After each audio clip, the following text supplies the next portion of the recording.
Hello dear students, welcome.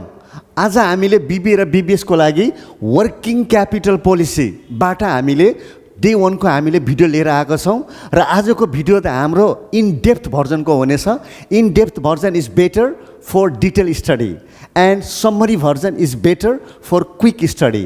So let's start the today's class from the quote. No one can be motivated all the time, but you can be disciplined all the time. कोही पनि सधैँ उत्प्रेरित हुँदैन, तर तपाईँ सधैँ अनुशासित हुन सक्नुहुन्छ। हामीले यही कोटबाट आजको क्लास हामी सुरु गर्न चाहन्छौँ र आजको क्वेसन हामीले क्वेसन नम्बर 2 पेज नम्बर 25 बाट हामी लिएको छौँ र यो एकदमै इक्जामको लागि तपाईहरूको धेरै धेरै इम्पोर्टेन्ट छ। So let's study the question. क्वेसनले हामीलाई के भन्छ भने यसमा हामीले करेन्ट एसेट पोलिसीको बारेमा हामीले पढ्नेछौँ। Which current asset level is better for the company, यसकै बारेमा हामीले स्टडी गर्नेछौँ। The tanner flooring corporation is attempting to determine the optimal level of current asset for the coming year. र हामी आउने वर्षको लागि यो कम्पनी के चाहन्छ भने हामीले करेन्ट एसेट हामीले कति बेस्ट लेभलमा हामीले राख्दा राम्रो हुन्छ। Management expect sales to increase approximately rupees 1.2 million. अब हामीले के आशा गरेको छौँ भने कि हाम्रो सेल्स इन्क्रिज टु भएर कतिसम्म पुग्छ भने 12 लाख रुपियाँसम्म हाम्रो के हुन्छ भने एन्युअल सेल्स हाम्रो पुग्छ। As a result of asset expansion presently being undertaken. र यो किन हाम्रो 12 लाख पुग्छ भने किनभने हामीले बिजनेस एक्सपेन्सन गरेको छौँ, हामीले आफ्नो एसेट एक्सपेन्सन गरेको हुनाले हाम्रो सेल्स 12 लाखसम्म चाहिँ हाम्रो बढ्नेवाला छ। Fixed asset total rupees 5 lakh र यो कम्पनीको अहिलेसम्म फिक्स्ड एसेट हाम्रो 5 लाख रुपियाँ छ। And the firm wishes to maintain a 60% debt ratio. यो डेट रेसियो भनेको मतलब के हुन्छ भने it is the capital structure and it shows how much of the total capital is financed by the debt and how much of the total asset is financed by the equity. यो debt ratio भनेको मतलब के हुन्छ भने कति पैसा हामीले लोनबाट लिन्छौँ र कति पैसा हामीले आफ्नो सेयर होल्डरको होइन इक्विटी सेयरबाट हामीले फाइनेन्सिङ गर्छौँ। त्यसकै मिक्सलाई हामीले के भन्नुपर्छ भने डेट रेसियो भन्नुपर्छ। र यहाँ 60% डेट रेसियोको मतलब के हुन्छ भने यो 60% डेट रेसियोको मिनिङ के हुन्छ भने हामी हेरौँ त 60% डेट रेसियो। 60% डेट रेसियोबाट हामीले के बुझ्नुपर्छ भने यहाँ चाहिँ हाम्रो डेट फाइनेन्सिङ हाम्रो कति हुनुपर्छ। डेट फाइनेन्सिङ हाम्रो 60% अफ टोटल एसेट। जति कम्पनीमा टोटल एसेट छ होइन त्यो टोटल एसेट्सको हाम्रो 60% हाम्रो के हुनेछ भने डेट फाइनेन्सिङ हुन्छ। र जब हामी डेट फाइनेन्सिङ भन्छ भने यसको मतलब हामीले दुवै बुझ्नु पर्यो।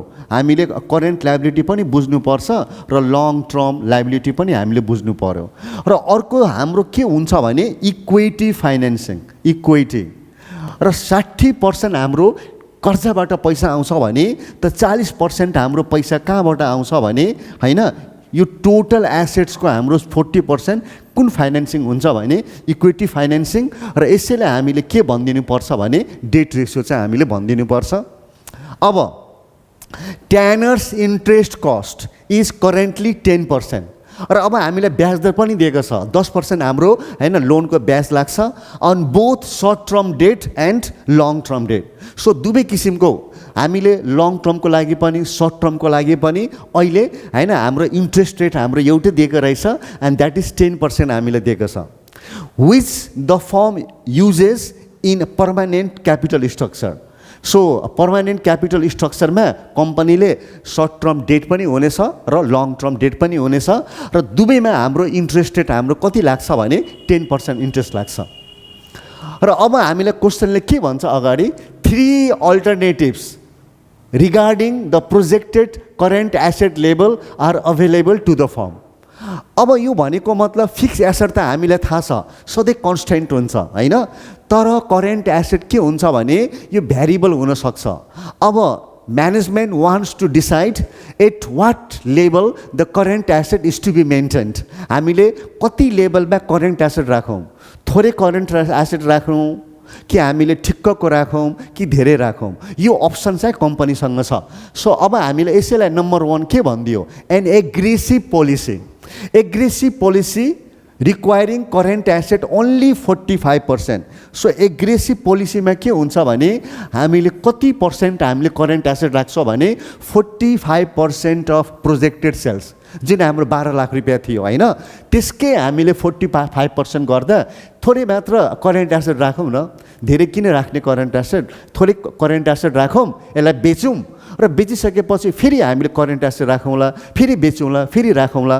तर त्यसै कारणले यसमा हाम्रो करेन्ट एसेटको लेभल कति हुनेछ भने 45% हुनेछ. Second alternative, an average policy of 50% of sales in current asset. र सेकेन्ड पोलिसीमा हामी कति राख्छौँ भने सेल्सको हामीले 50% राख्छौँ हैन, अलि बढ्यो नि त, र अझै बढ्छ हाम्रो. एन्ड थर्ड पोलिसीको नाम के छ भने conservative policy, requiring a current asset of 60% of the sale. सबैभन्दा बढी करेन्ट एसेट हामी कहाँ राख्छौँ भने कन्जर्भेटिभमा, र सबैभन्दा कम हाम्रो करेन्ट एसेट कहाँ हुन्छ भने हाम्रो एग्रेसिभ पोलिसीमा हुन्छ. अब कम्पनीले के भन्छ, the firm expects to generate earnings before interest and taxes.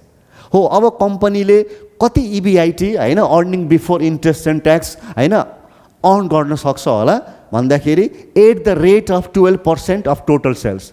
So जति हाम्रो टोटल सेल्स हुनेवाला छ त्यसको हामीले 12% हामीले के गर्नेवाला छौँ भने हामीले इबिआइटी हामीले अर्न गर्नेवाला छौँ. ओके, र अब हामीले क्वेसनले के भन्छ, number A requirement, what is the expected return on equity under each current asset level.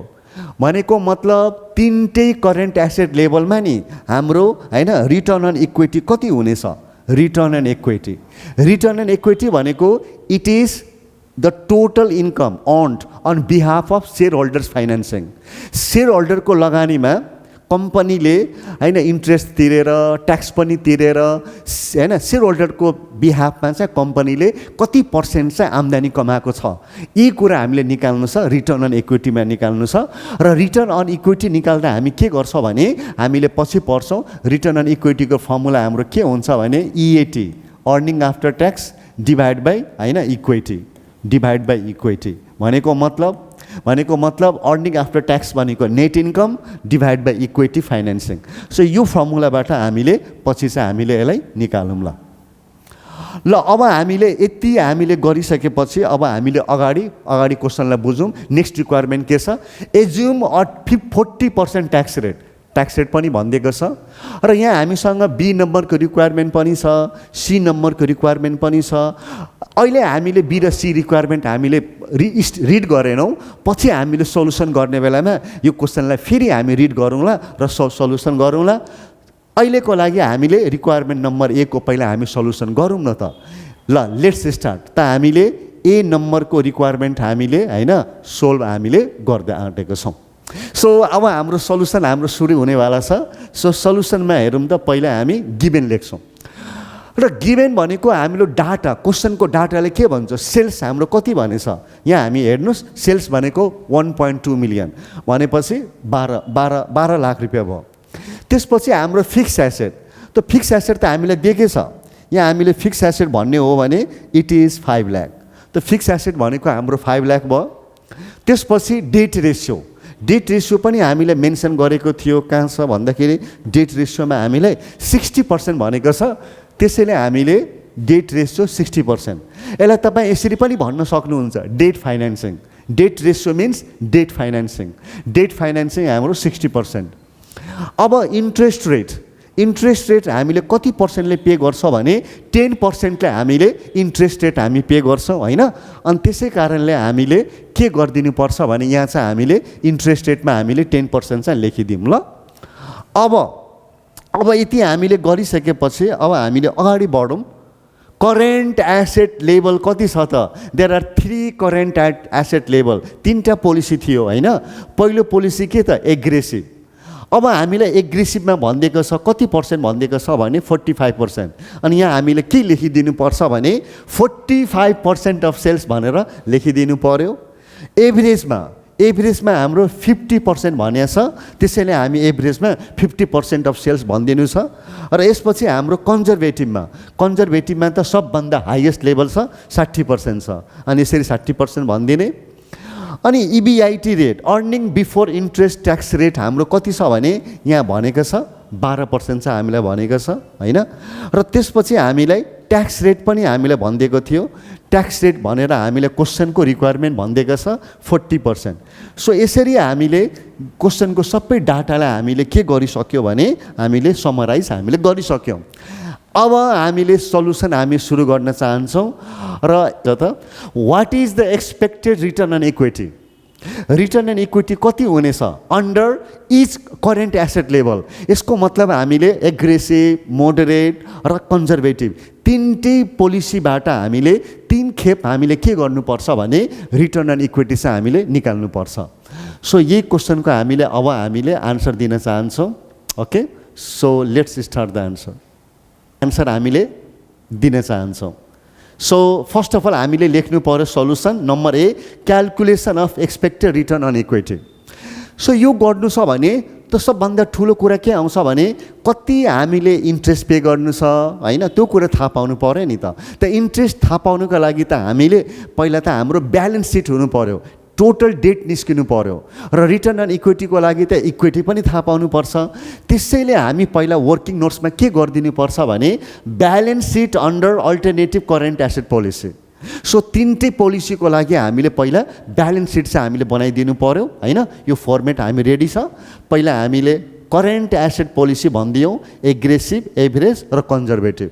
अब हामीले कहाँबाट थालौँ भने पहिला हामीले फिक्स एसेट लेखौँ, र फिक्स एसेटमा हामीले इन्फर्मेसनमा 5 लाख भनेर हामीलाई फिक्स एसेट दिएको हुनाले तिनटैमा फिक्स एसेट त कन्स्टेन्ट हुन्छ, यो भ्यारिएबल त हुँदैन। त्यसैले तिनटैमा हामीले के लेखिदिनु पर्यो भने 5 लाख रुपियाँ हामी लेखिदिनु पर्यो करेन्ट एसेट। सो अब हामीले हेर्नु पर्यो एग्रेसिभमा करेन्ट एसेट कति छ भन्दा 45%, सेल्स कति छ 12 लाख। त 12 लाखको हामीले के गरिदिनु पर्यो हैन, हामीले 12 लाखको हामीले 45% चाहिँ हामीले निकालिदिनु पर्यो। त 12 लाखको 45% निकालिदिँदा हाम्रो कति आउँछ भने 5,40,000। र एभरेजमा त्यही हामीले 12 लाखको हामीले 50% निकालिदिनु पर्यो। त 12 लाखको 50% भनेर 6 लाख भयो। र त्यही हाम्रो एग्रेसिभमा 12 लाखको हामीले 60% निकालिदिनु पर्यो, अनि 7,20,000। त यसरी हामीले के गरिदिनु पर्छ भने यो जुन हाम्रो करेन्ट एसेटको लेभल दिएको छ नि, यही अनुसार हामीले के गरिदिनु पर्छ भने कि यहाँ हामीले करेन्ट एसेट हामीले तिनटै पोलिसीको लागि हामीले निकालिदिनु पर्यो। ओके, र यति काम हामीले अब गरिसकेपछि अगाडि बढ्यौँ। सर अब फिक्स एसेट पनि आयो, करेन्ट एसेट पनि आयो, अब के गरिदिने टोटल? यस। सो यो दुवैलाई हामीले जोड दिँदा कति आयो? 10,40,000, 11 लाख आयो, 12,20,000। यो जम्मैलाई हामीले के भनिदिन्छौँ भने this is our total asset भयो क्या यो। ओके, टोटल एसेट त निस्क्यो। त ब्यालेन्स सिटमा के हुन्छ भन्नुहोस् त, टोटल एसेट र टोटल लायबिलिटी हैन।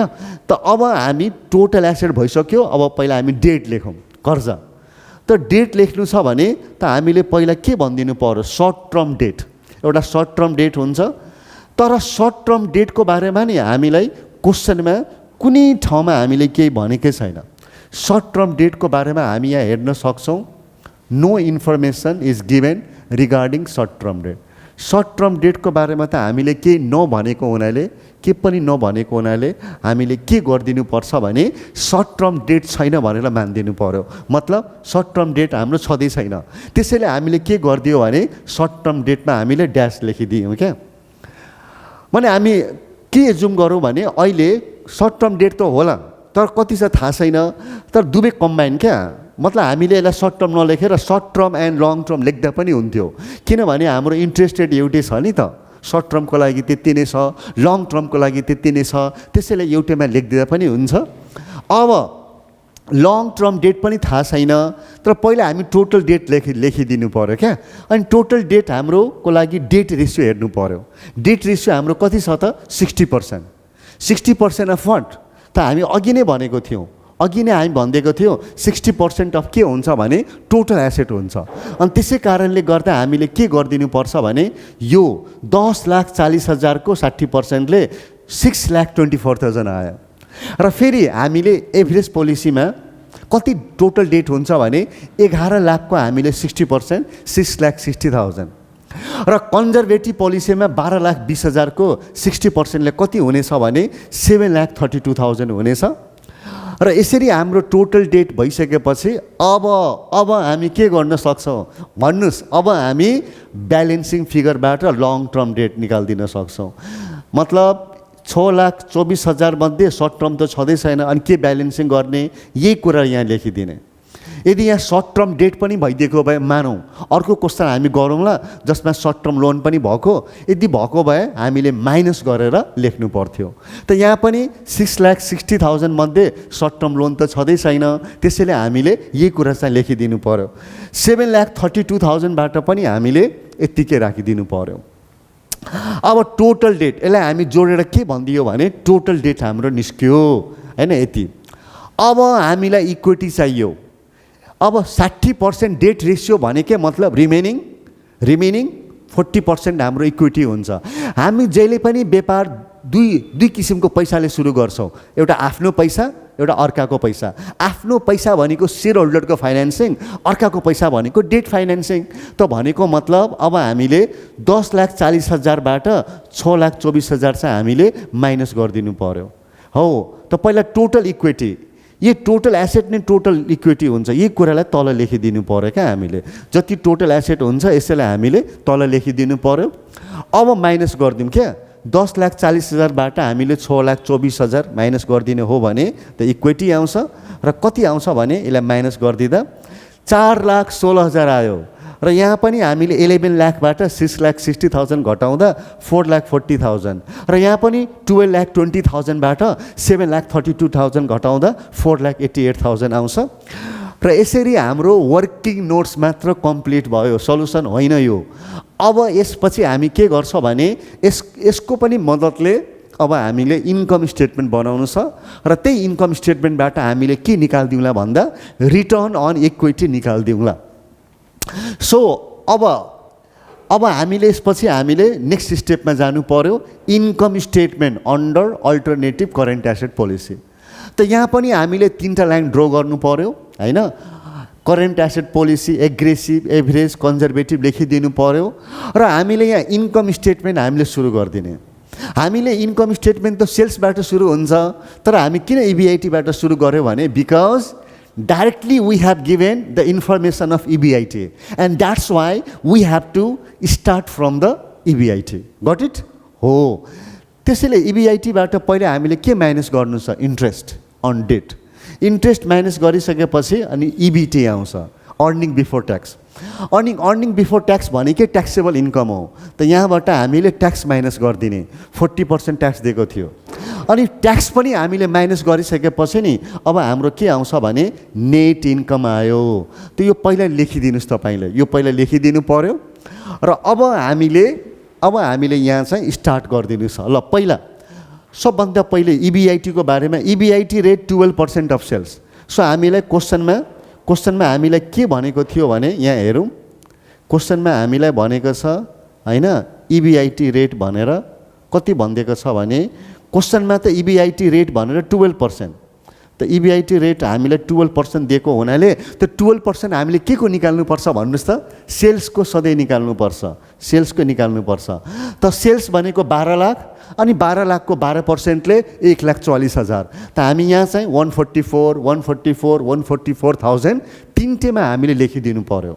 रियल लाइफमा यस्तो हुँदैन। रियल लाइफमा त के हुन्छ भने अलि पोलिसी अनुसार नि हाम्रो अलिकति सेल्स पनि फरक पर्छ हैन। तर अहिलेको लागि it is not a realistic assumption होइन यो चाहिँ है। ल अब हामीले के गर्छौँ, इन्ट्रेस्ट माइनस गरौँ। त इन्ट्रेस्ट पहिला हामी केमा माइनस गर्छौँ भने सर्ट टर्म डेटमा।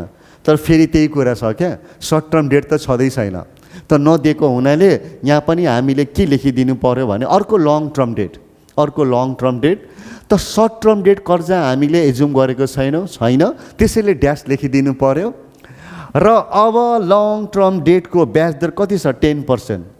हैन इन्ट्रेस्ट रेट हाम्रो 10% छ तर सर खोइ त लङ टर्म डेट कहाँ छ लङ टर्म डेट त लङ टर्म डेट हामी निकाल्नका लागि आइसक्यो लङ टर्म डेट अघि नै हामीले वर्किङ नोट्स गरेको थिए नि त लङ टर्म डेटमा हाम्रो 6,24,000 6,60,000 र 7,32,000 यसै कारणले अघि हामीले यो ब्यालेन्स सिट चाहिँ हामीले बनाएको थियौँ otherwise it has no other use यही कामको लागि हामीले वर्किङ नोट्समा हामीले बनाएको थियौँ and here long term debt पहिला हामी एग्रेसिभ पोलिसीको लागि गरौँ न 6,24,000 को हामीले 10% निकाल्दिउँ न त त्यो 10% निकाल्दा एउटा जिरो काटिदिनु पर्यो अनि कति आउँछ भने 62,400 सजिलो छ 10% यहाँ हैन मोडरेट पोलिसीमा 6,60,000 को 10% ले 66,000 आउने भयो यहाँ कति आउने भयो 66,000 यस्तै हामीले 7,32,000 को 10% ले 73,200 अनि यति हाम्रो आयो र यति हामीले क्याल्कुलेसन गरिसकेपछि नि अब हामीले EBT निकाल्दिनु छ क्या कसरी 1,44,000 माइनस टोटल इन्ट्रेस्ट 62,400 यहाँ पनि 1,40,000 बाट 66,000 घटाइदिँदा 78,000 आउँछ र यहाँ पनि 1,44,000 बाट 73,200 घटाइदिँदा हाम्रो कति आउँछ भने 70,800 आउँछ ओके सो यसरी हामी यो हामीले पार्ट हामीले गर्यौं अब नेक्स्ट पार्टतिर जाउँ र नेक्स्ट पार्टमा हामीले के गर्दिनु छ यहाँ हेर्नुस् EBT हामीले निकालिसक्यौं घटाएर अब EBT बाट हामीले के लेस गर्नुपर्छ भने ट्याक्स माइनस गर्नु पर्यो कहाँबाट आयो ट्याक्स कहाँबाट आयो भने 81,600 को हामीले 40% निकाल्दिने क्या त 81,600 को 40% निकाल्दा हाम्रो 32,640 आउँछ र यस्तै हामीले 78,000 को 40% निकाल्दिँदा हाम्रो कति आउँछ भने 31,200 र यस्तै हामीले 70,800 को हामीले 40% निकाल्दिँदा हाम्रो कति आउँछ भने 28,320 त अब हामी यसलाई पनि हामीले माइनस गर्दिउँ न त ल यसलाई पनि हामीले माइनस गर्दिँदा हाम्रो कति आउने हुन्छ भने 81,600 माइनस 32,640 48,960 यहाँ पनि माइनस गरिदिँदा हाम्रो कति आउँछ भने 46,800 र यहाँ पनि माइनस गरिदिने हो भने त हाम्रो कति आउँछ 42,480 सो हामीले नेट इन्कम त निकालिसक्यौँ अब हामीले इक्विटी लेख्नु छ सो इक्विटीको इन्फर्मेसन ब्यालेन्स सिटबाट अघि हामीले वर्किङ नोट्स गरेको थियो नि त इक्विटीलाई टोटल इक्विटीबाट डेट घटाउँदा इक्विटी आएको थियो 4,16,000 यहाँ चाहिँ हामीले 4,16,000 4,40,000 र 4,88,000 अब हामीले इक्विटी पनि निकाल्दियौँ अब सक्यो अब त हामी लास्टमा ROE फुल फर्म भन्नुस् त सबैलाई थाहा छ रिटर्न अन इक्विटी त रिटर्न अन इक्विटी निकाल्नको लागि हाम्रो फर्मुला के भन्छ भने net income divide by equity अब यहाँ चाहिँ हामीले इन्टु 100% लेखे पनि हुन्छ नलेखे पनि हुन्छ लोवर क्लासमा 11-12 क्लासमा लेखिन्छ इन्टु 100 तर हाम्रो हायर क्लासमा BBA BBS मा हामी लेख्दैनौँ त हामीले के गरिदिनु पर्यो नेट इन्कम त नेट इन्कमलाई इक्विटीले हामीले डिभाइड गरिदिनु छ नेट इन्कमलाई हामीले इक्विटीलाई हामीले के गरिदिनु छ भने हामी यहाँ हेरौँ नेट इन्कमलाई हामीले इक्विटीले हामीले so net income divide by equity गर्दा अनि हाम्रो रिटर्न अन इक्विटी आउँछ त नेट इन्कम भनेको कति 48,960 डिभाइड बाइ 4,16,000 इन्टु 100% अनि कति आइदियो भने 11.76% आइदियो र यहाँ पनि 46,800 डिभाइड बाइ 4,40,000 कति आइदियो 10.64% आइदियो 42,480 डिभाइड बाइ 4,88,000 गर्दा हाम्रो यहाँ कति आउँछ भने 8.70 सो यही भनेको हाम्रो आन्सर भनेको ROE हो फर्स्ट रिक्वायरमेन्ट हाम्रो यही थियो र हामी यो रिक्वायरमेन्ट चाहिँ हामीले निकालिसक्यौँ फर्स्ट स्टेप वर्किङ नोट्स गर्नु पर्यो ब्यालेन्स सिट निकाल्ने र सेकेन्ड स्टेपमा हामीले इन्कम स्टेटमेन्ट गरेर आन्सर चाहिँ हामीले गरिदिन सक्छौँ ल अब हामी कहाँ आउँदैछौँ भने रिक्वायरमेन्ट नम्बर B मा आउँदैछौँ तर अब हामीले B नम्बरको क्वेसन त पढेको छैनौँ हामीले त अब पढिहाल्छौँ केही प्रब्लम छैन in this problem we have assume that यो प्रब्लममा हामीले के एज्युम गरेको छौँ भने that the interest rate and the level of expected sales are independent of current asset policy यो क्वेसनमा हामीले के हेऱ्यौँ भने इन्ट्रेस्ट रेट सधैँ सेम, सर्ट टर्मको लागि पनि त्यही, लङ टर्मको लागि पनि त्यही, र तिनटै पोलिसीमा पनि त्यही होइन। सो जुनसुकै करेन्ट एसेट पोलिसी भए पनि इन्ट्रेस्ट त सेम थियो र सेल्स पनि सेम थियो क्या, 12 लाख। तिनटै पोलिसीमा हाम्रो सेल्स 12 लाख नै थियो। त्यसले के भनिदियो, हामी के जुम गरेको छ भने कि हाम्रो इन्ट्रेस्ट रेट र हाम्रो सेल्स करेन्ट एसेटमाथि भर पर्दैन, मतलब इन्डिपेन्डेन्ट छ, इन्डिपेन्डेन्ट भर पर्दैन भने अब क्वेसनले सोधिदियो इज दिस भ्यालिड एजम्सन, कि यो एग्जाम्सन एक्सेप्टेबल छ, रियलिस्टिक छ कि छैन भनेर हामीलाई क्वेसनले भनिदियो। हो, अब यसकै आन्सर चाहिँ हामीले दिन आँटेको छौँ। यो अलि थ्योरी क्वेसन छ, सो अब यसको आन्सर हामी दिउँ त। सो भ्यालिडिटी अफ एजम्सन भनेर हामी लेख्ने नम्बर 1 पहिला के को बारेमा लेख्नु छ भने इन्ट्रेस्ट रेट इन्डिपेन्डेन्स। वास्तवमा भन्यो भने नि इन्ट्रेस्ट रेट हाम्रो सेम हुँदैन।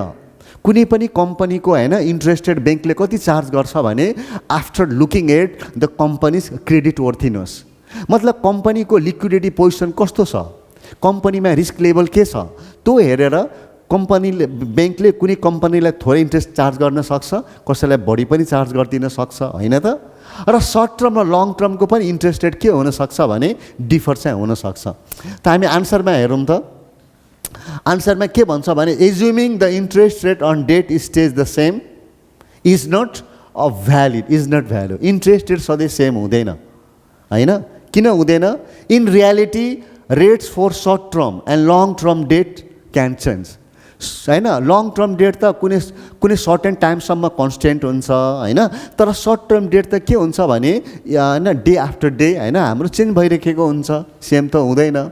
Due to market condition and company's credit risk, market कन्डिसनमा demand and supply for money, demand for money and supply for money change हुनसक्छ र त्यो अनुसार के हुनसक्छ भने हाम्रो इन्ट्रेस्ट रेट चेन्ज हुन्छ। र हामी अघि नै भनिदिएको थियौँ कम्पनीको क्रेडिट रिस्क पनि अनुसार के हुनसक्छ भने इन्ट्रेस्ट रेट चाहिँ चेन्ज हुनसक्छ। Therefore using one interest rate for both might not be accurate होइन, especially if the company's risk changes with different level of current asset. अब थोरै करेन्ट एसेट राख्दा र धेरै करेन्ट एसेट राख्दामा के फरक छ? थोरै करेन्ट एसेट छ भने हाम्रो लिक्विडिटी पोजिसन राम्रो छैन क्या, थोरै करेन्ट एसेट छ त हामीले कर्जालाई सजिलै हामी तिर्न सक्दैनौँ। When the loan becomes due होइन we feel difficult to pay our loan. तर धेरै करेन्ट एसेट राखेको छ भने लोन मनी लेन्डर पनि ब्याङ्क पनि के ढुक्क हुन्छ भने धेरै करेन्ट एसेट छ उसले पेमेन्ट त गर्दैन नि त, त्यहाँ रिस्क फेरि कम हुन्छ। त रिस्क कम हुँदा इन्ट्रेस्ट रेट कम लिन्छ, रिस्क बढी हुँदा इन्ट्रेस्ट रेट चाहिँ बढी लिन्छ। त यो आन्सर चाहिँ हामीले भनिदिनु पर्यो है। र नेक्स्टमा हाम्रो के भन्छ सेल्स इन्डिपेन्डेन्स। सो यहाँ हामीले जुनसुकै करेन्ट एसेट लेभल भए पनि हामीले सेल्स 12 लाख नै एज्युम गरेको थियौँ। Assuming sales are unaffected by the level of current asset may not be accurate. So that means sales is affected by the current asset level. Aggressive पोलिसीमा maybe थोरै sales हुनसक्छ, किन हामी करेन्ट एसेट कम राख्छौँ भने कहिलेकाहीँ सर्टेज हुन्छ, कहिलेकाहीँ कस्टमरको डिमान्डलाई फुलफिल गर्न सक्दैनौँ होइन, कस्टमर पनि डिससेटिस्फाइड हुन्छ। तर बढी हामीले करेन्ट एसेट राख्छौँ भने अलि कस्टमर को डिमान्ड फुलफिल हुन्छ, सर्टेज हुँदैन, कस्टमर आइरहन्छ, सेल्स पनि बढी हुन्छ। त्यसै कारणले हामी higher current asset a more conservative policy can improve inventory management. Conservative पोलिसीमा नि हाम्रो इन्भेन्ट्री म्यानेजमेन्ट अलिक बढी राम्रो हुन्छ एन्ड कस्टमर सेटिस्फ्याक्सन पनि बढी हुन्छ, पोसिबली इन्क्रिजिङ द सेल। र के चान्सेस छ भने कि हाम्रो सेल्स पनि बढ्न सक्छ। Conversely lower current asset more aggressive policy may lead to stock shortage और cash flow problem.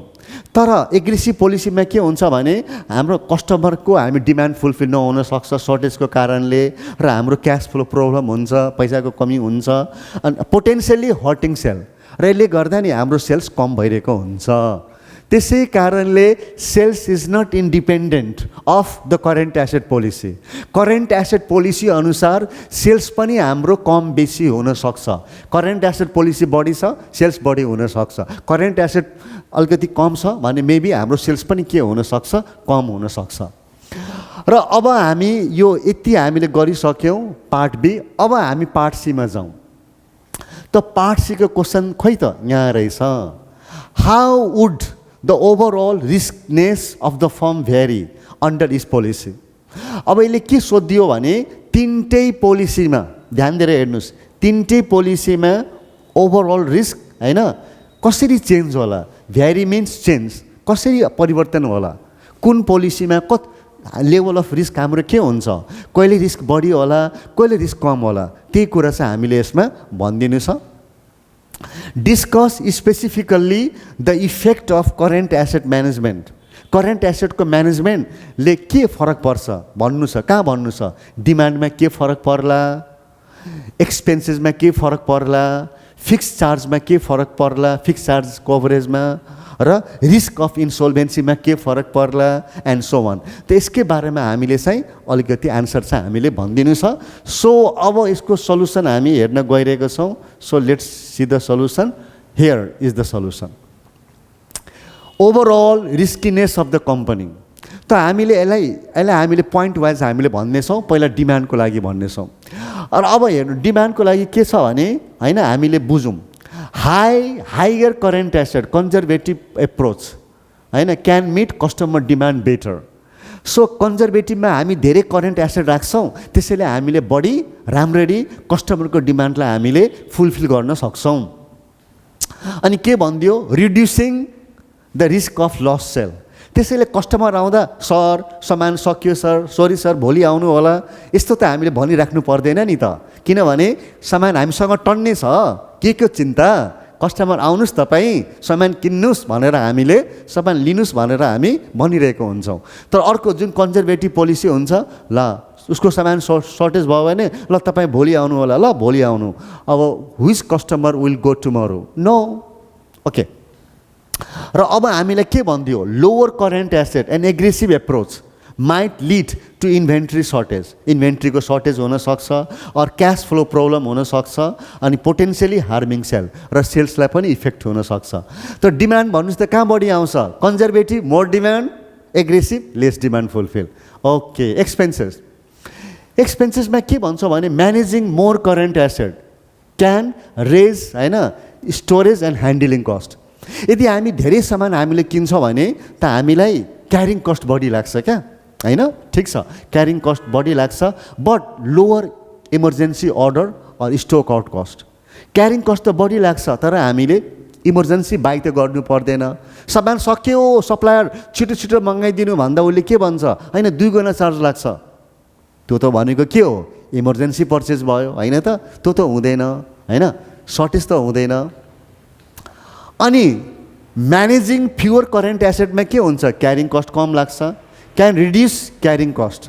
Carrying cost कम लागे पनि यसमा सर्टेज हुन्छ र सर्टेज कस्ट हाम्रो बढ्छ, बट इन्क्रिजेस एक्सपेन्सेस फ्रम रस अर्डर अर स्टक आउट। हतारमा सामान किन्नुपर्छ, हतारमा सामान किन्दाखेरि हामीले सप्लायरले बढी चार्ज गर्दै रहेछ क्या हो। र अर्को कुरा हाम्रो स्टक आउट पनि हुन्छ, हामीले कस्टमर पनि गुमाउनु पर्छ, हामीले सेल्स पनि गुमाउनु पर्छ। त यही भनेको नम्बर 2 मा भनिदियौँ। Fixed charge coverage. Fixed charge coverage भनेको नि हामी इन्ट्रेस्टलाई हामीले फिक्स चार्ज कभरेज भन्छौँ। बिकज हैन whether our company makes profit or not, we must pay interest to bank हैन नेसेसरली त म्यान्डेटरली भनेको मतलब कुनै पनि हालतमा इन्ट्रेस्ट त हामीले पे गर्नै पर्छ नि त, त्यसलाई नै भनेको फिक्स चार्ज कभरेज भनेको। ल भन्नुस् कुन पोलिसीमा कम्पनीलाई एकदम इजी हुन्छ इन्ट्रेस्ट पे गर्न? कन्जर्भेटिभ। सामान धेरै छ, पैसा छैन, सामान बेच्नु पर्यो र हामीले सजिलै इन्ट्रेस्ट हामीले पे गरिदिन सक्छौँ। More current asset improve liquidity helping to cover fixed charge. यदि हाम्रो नि के छ भने धेरै करेन्ट एसेट छ भने त यसले लिक्विडिटी बढाउँछ। What is the meaning of liquidity? Having enough cash on hand is called liquidity हैन। एन्ड लाइक इन्ट्रेस्ट पेमेन्ट गर्न सक्छौँ, रिड्युसिङ डिफल्ट रिस्क, हामी टाइममै पेमेन्ट गरिदिन्छौँ, डिफल्ट रिस्क हुँदैन होइन। र fewer current asset increase the risk, के को रिस्क हुन्छ भने of missing this payment due हुन्छ तर पैसा हुँदैन, सामान पनि थोरै छ, बेच्न पनि सक्दैनौँ, so on timely manner we cannot होइन pay the interest and due to possibly liquidity issue, पैसाको कमी भएको कारणले गर्दा हामीले इन्ट्रेस्ट पे गर्न सक्दैनौँ। त यो भनेको फिक्स चार्जेस कभरेज कहाँ राम्रो हुन्छ, कन्जर्भेटिभ पोलिसीमा, कहाँ राम्रो हुँदैन, एग्रेसिभ पोलिसीमा राम्रो हुँदैन। र हामी मोडरेटको किन कुरा गर्दैनौँ भने मोडरेट त ब्यालेन्स हुन्छ, यो त बिचमा बस्छ, यो त ब्यालेन्स हुन्छ। अब आइदियो रिस्क अफ इन्सोल्भेन्सी, हो रिस्क अफ इन्सोल्भेन्सी भनेको मतलब के त, when we cannot pay loan on time and then the bank can liquidate our company, ब्याङ्कले हाम्रो कम्पनीको होइन लिनाम पनि गराउन सक्छ नि, त्यो हो रिस्क अफ इन्सोल्भेन्सी भनेको। A conservative policy reduces insolvency risk by maintaining better liquidity and inventory management। त कन्जर्भेटिभ पोलिसीबाट हामीले अलि हाम्रो इन्सोल्भेन्सी रिस्क हाम्रो के हुँदो रहेछ हामीले थाहा पायौँ, कम हुँदो रहेछ। तर an aggressive policy raises insolvency risk, किन, ड्यू टु लोवर लिक्विडिटी, थोरै लिक्विडिटी छ and higher reliance on efficient operation and favourable marketing condition. र हामी धेरै जसो कहाँ डिपेन्ड हुन्छ भने सधैँ हाम्रो बिक्री हुनुपर्छ, सधैँ मार्केट कन्डिसन राम्रो हुनुपर्छ, त्यस्तो कन्डिसनमा मात्र हाम्रो के हुन्छ भने हामी सजिलै रिस्क हाम्रो कम हुन्छ। तर मार्केट कन्डिसन मन्दी आयो, बिक्री भइरहेको छैन, लोनको ब्याज तिर्नुपर्ने, कहाँबाट तिर्नुपर्ने, सामानै पनि कम छ, लिक्विडिटी राम्रो छैन, त त्यो बेलामा हाम्रो के हुनसक्छ भने इन्सोल्भेन्सी हाम्रो हुनसक्छ। Return versus risk trade off, अब हामी रिस्कको पनि कुरा गरिहालौँ त रिस्कको बारेमा कुरा गर्ने हो भने एन एग्रेसिभ पोलिसी क्यान इल्ड अ हायर रिटर्न। एग्रेसिभ पोलिसीमा हेरौँ त रिटर्न कति छ, 11.77%, 11.77%, र मोडरेटमा थोरै छ 10.64%, र कन्जर्भेटिभमा 8.70। त बढी रिटर्न हाम्रो कहाँ हुँदो रहेछ भने एग्रेसिभ पोलिसीमा हुँदो रहेछ, ड्यू टु लोवर होइन करेन्ट एसेट। किन हुन्छ भने एग्रेसिभ पोलिसीमा थोरै करेन्ट एसेट राखेको हुन्छौँ, थोरै लोन लिनु पर्यो, ब्याज दर पनि थोरै दिनुपर्छ होइन, त्यसै कारणले यसमा हाम्रो रिटर्न अन इक्विटी के हुन्छ, हाम्रो बढी हुन्छ। र यदि यसको कुरा गर्ने हो भने but it comes with higher risk होइन, higher the return higher the risk पनि त बढी छ। के रिस्क बढी छ भने करेन्ट एसेट कम राखेको हुनाले होइन हामीले के गर्नु, लिक्विडिटी पोजिसन राम्रो हुँदैन, बेलामा हामी आफ्नो सप्लायरलाई पेमेन्ट गर्न सक्दैनौँ इत्यादि है। A conservative policy offers lower return, कन्जर्भेटिभमा सबभन्दा कम हुँदो रहेछ, 8.70 हुँदो रहेछ, सबभन्दा कम। And provides more financial stability and lower risk. तर यसमा के हुन्छ, रिटर्न कम भए पनि यसमा फाइनेन्सियल स्टेबिलिटी राम्रो हुन्छ, मार्केट कन्डिसन अलिक खराब भए पनि हामीलाई त्यति फरक पर्दैन होइन, त्यसैले यसमा हाम्रो रिस्क पनि कम हुन्छ। So please take a screenshot. अब म यहाँबाट हटिदिएँ, प्लिज स्क्रिनसट लिनु होला। First slide, second slide, third slide, fourth slide, fifth slide, sixth slide, seventh slide, eighth slide, ninth slide, 10th slide, 11th slide, 12th slide, 13th slide. Thank you very much for watching this video. तपाईं जतिजना यो च्यानलमा visit गर्नुहुन्छ त्यतिजनाले अलि subscribe गर्नुहुन्न, so यसमा बनाउन धेरै एफर्ट लाग्छ.